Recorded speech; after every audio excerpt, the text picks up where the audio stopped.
ఒరిస్సా రాష్ట్రం శ్రీ జగన్నాథపురి క్షేత్రం సమీపంలో బ్రహ్మగిరి అనే స్థలంలో విష్ణుమూర్తి ఆలయం ఉంది. స్వామివారిని ఆళ్వార్నాథ్గా పిలుస్తారు. ఒక బ్రాహ్మణుడు స్వామివారికి కైంకర్యం చేసేవాడు.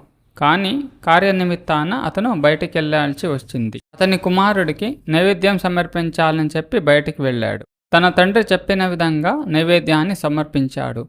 కానీ స్వామివారు ఆ నైవేద్యాన్ని స్వీకరించలేదు. అప్పుడు ఆ పిల్లవాడు స్వామివారు నైవేద్యాన్ని స్వీకరించలేదని ఏడవసాగాడు. పిల్లవాడి భక్తికి మెచ్చుకున్న స్వామివారు ఆ పళ్ళెంలో ఉన్న పాయసాన్ని తినేశారు. పిల్లవాడు కాళిగిల్లిని ఇంటికి తీసుకెళ్లాడు. ఆ పిల్లవాడు స్వామివారి పాయసాన్ని స్వీకరించారని చెప్పగా వాళ్ళు నమ్మలేదు. వాళ్ళ నాన్న స్వామివారి విగ్రహం దగ్గర వచ్చి పరీక్షించగా స్వామివారి పెదవులపైన పాయసం మెతుకులు కనబడ్డాయి. మనం భక్తిభావంతో సమర్పిస్తే స్వామివారు స్వీకరిస్తారని ఈ ప్రసంగం ఒక నిదర్శనం.